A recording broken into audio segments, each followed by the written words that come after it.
check full liboma junior liboma pezo ayo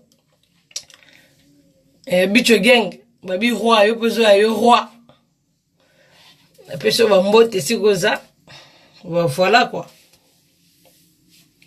nabi ko bozo sepela de abo ki mongonga ma paradis bozo sepela na impiti to régler grand maman ka rachoueza te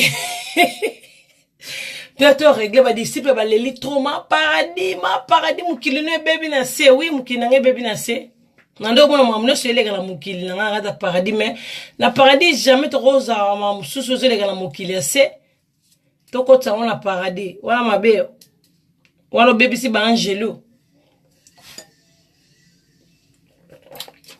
to ya vendredi na 20h mami les royaumes de Pays-Bas tokutana vendredi ça maman na tokutana bon vendredi Magali lo mama les grands combattantes vendredi na 20h tokutana bino vendredi na 20h to banda masolo ma parade kiti baby ga fana gérer non na kiti na mokili ase fana gérer ko kanga ba diable ko kanga ba satana pour va combattre maman paradis vous comprenez voilà tokutana bino vendredi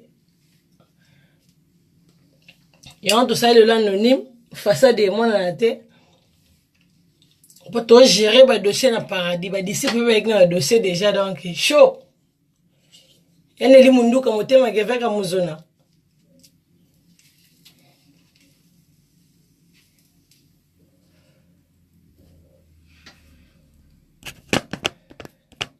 message et samit message pour partager ma vidéo.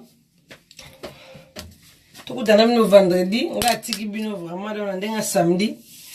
Nabi va me souvenir dans ma boîte. Nabi ça bien rabo bundate.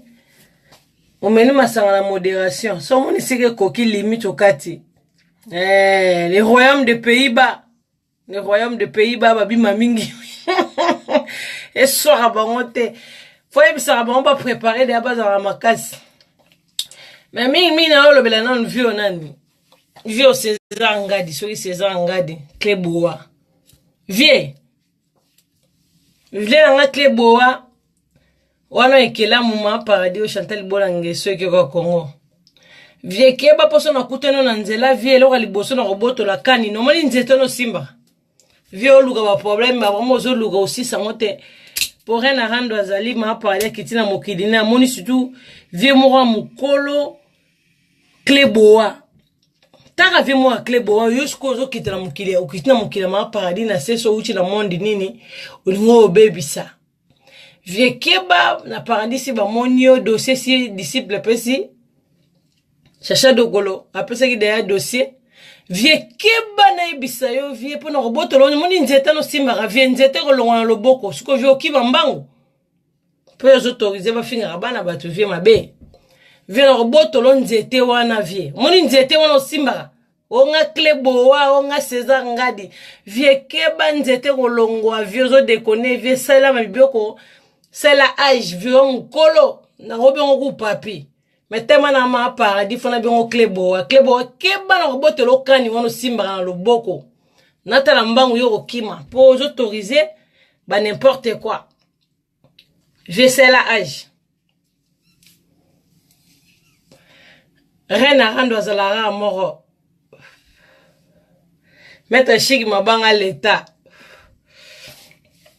Keba vie na Kleboa na ozwa nzete wana okoki mambangu te suri na zwi nzete wana okokate.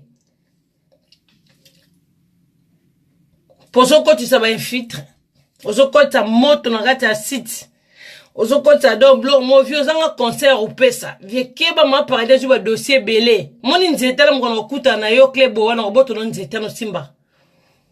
Soko ola sangamba nguyo banda sanzete wana soko ozan équilibre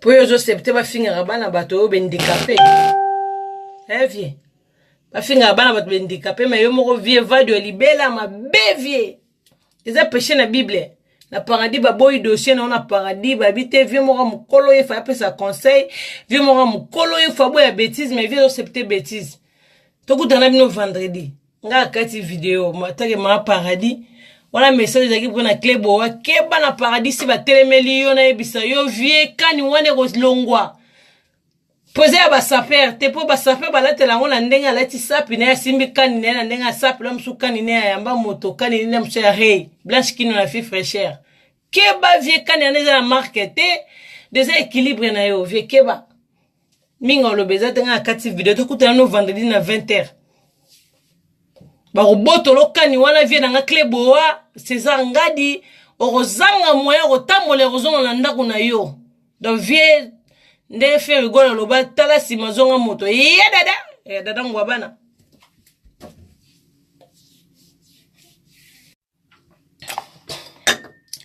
bataki sasa bino penza mabatela bino olala bien voilà bonne nuit bino nyonso bato nyonso bokota en direct boyebisa bango boyebisaka daka klebo wana soki César Ngadi boyebisaka déjà dossier na yo comme ma paradis na site no wana comme ozanga ba vie bokeba pokani wana klebo yo simbaka toyebi toza pe saper te yesu kokani yo simbango